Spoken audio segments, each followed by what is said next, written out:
sinabi ko na nga ba mahal mo pa rin si Fernando. Kaya mo inaaway yung asawa mo. Sinabi ko na sa'yo, hindi ko na siya mahal, Alex. Galit lang ang nararamdaman ko para sa kanya. Lalo na't pinakasalan niya si Pedro na kinilala kong kapatid. Nasusuka ako sa kanilang dalawa. Mga immoral sila. Yun lang naman ang dahilan kung bakit nakipag-away ako kay Pedro. Dahil baboy siya. Mga baboy sila ni Fernando Jose.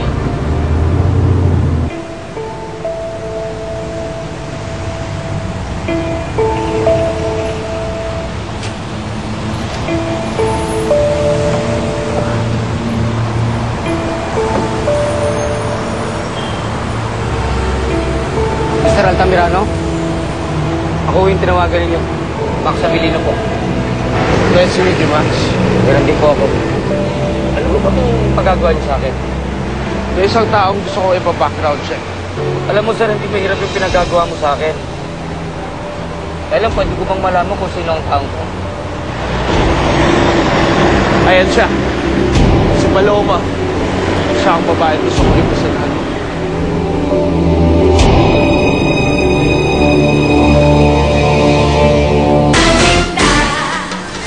Sinabi ni Paloma sa'yo na hindi na niya mahal si Fernando Jose?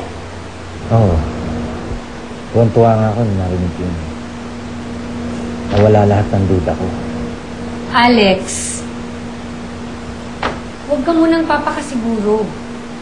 Minsan, iba yung ibig sabihin ng salita kaysa sa totoong sinasabi ng puso niya. No, Natalia. I know she's telling me the truth. She hates her husband. Pagtatabuyan ba niya yung lalaki? Kung gano'n. Alex, you're so clueless. Oo. She hates her husband, but hindi naman ibig sabihin nun hindi na niya tumahal. She hates her husband dahil nasasaktan siya at apektado pa siya. At kung nasasaktan at apektado pa siya, ibig sabihin nun may nararamdaman pa siya. Mahal niya pa rin si Fernando. Hindi. Hindi ako naniniwala na mahal pa rin yung lalaki niya.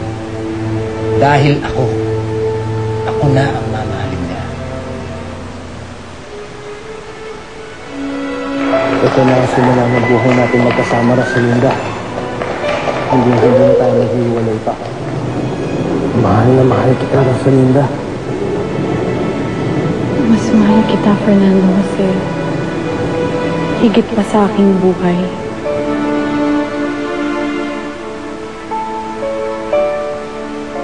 Nagsinungaling ka. Hindi mo ko totoong mahal, Fernando Jose. Niloko mo ko. Sinayang mo lang ang pagmamahal ko. Sinira mo ang tiwala ko. Ikaw ang aking mundo, pero pinaglaruan mo lang ako. Kaya nagagalit ako sa sarili ko. Dahil kahit na nasusuklam ako sa'yo, mahal na mahal pa rin kita.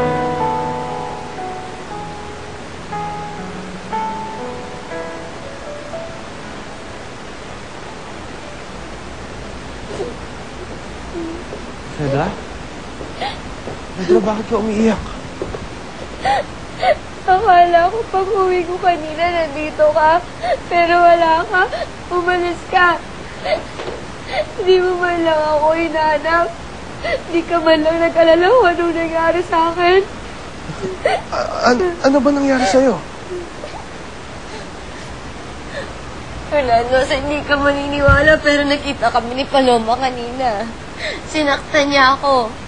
Sinaktan niya ako maski wala akong ginagawang masama sa kanya. Ay, ano, tingnan mo. Sinampal at sinabunutan pa niya ako.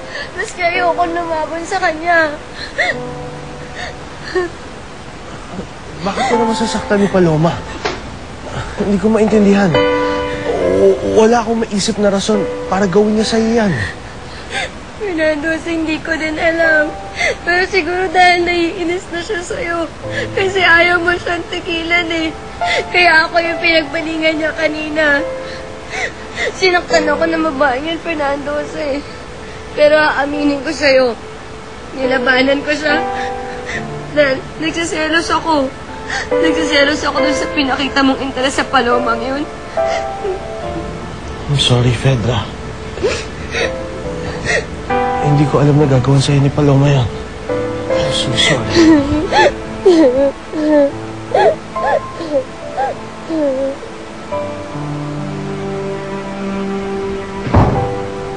Paloma. Bakit, Alex? May kailangan ka ba? Wala naman. I know you had a long and difficult day. Gusto ko magpahinga ka na. Pero bukas lalabas tayo. Punta tayo sa paborito kong bar sa Charlie's. Para makapag-enjoy naman tayo. Sasama ako sa'yo. Sige, pahinga ka na. Huwag ka na makikipagkita ulit kay Paloma, ha? Huwag mo na siyang kakausapin, ha? Maawa ka sa akin. Maawa ka. Tigilan mo na yung pananakit sa dibdib ko. Pasensya ka na, Fedra. Kung nadadamay ka sa lahat ng mga kalokohan ko. Kaya babawi ako sa'yo. Bukas, ilalabas kita. Magde-date tayo. Talaga? Saan tayo pupunta, Fernando Jose? Sa isang lugar na masaya. Isang lugar na wala tayong iisipin na kahit na anong problema. Dadalhin kita sa Charlie's. Charlie's? Matagal ko nang naririnig yun, eh. Maganda daw doon. Sa Shalan. Sa Yawan. Fernando Jose, gusto ko dalhin mo ako sa Charlie's, ha? Sigurado ako na mag-e-enjoy tayong dalawa doon.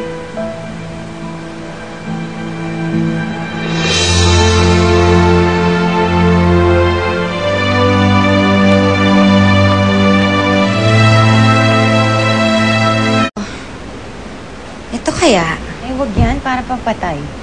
Rodora, ano sa tingin mo? Ano bang dapat kong isuot? Ay, naku. Kanina ka pa eh. Hindi ka makadecide. Ang dami-dami mong damit. Lahat naman bagay sa'yo. Alam ko, pero gusto ko kasi lumutang yung kagandahan ko at kaseksihan ko. Para hindi na tumingin yung asawa ko sa ibang babae, no? Mamaya mapaaway na naman ako. Loka-loka ka talaga.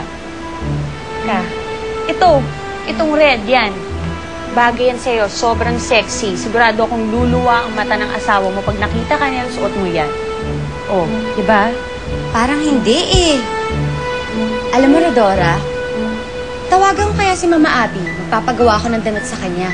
Tapos yun ang isusuot ko. Para taob lahat ng mga babae dun sa bar na pupuntahan namin ni Fernando Jose. Ako rin, pagawa mo. Ay, naku, huwag ka na, no? Mahal masyado. Huripas Excited naman na nito. ako.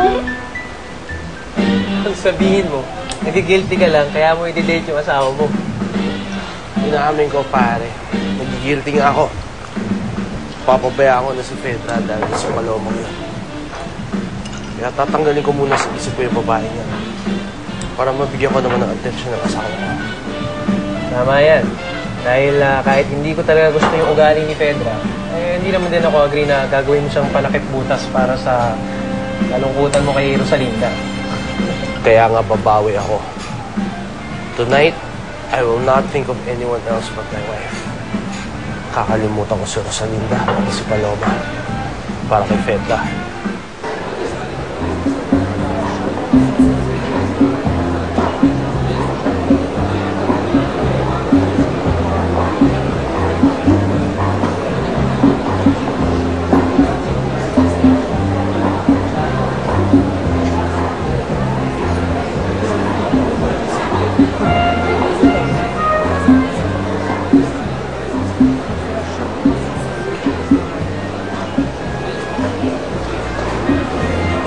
Good evening.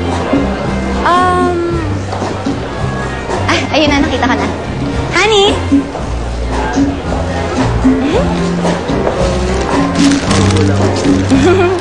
Thank you. Honey, ba't mo ako tinitingnan ng ganyan? Ang ganda-ganda ka ba ngayon? Sexy ba ako?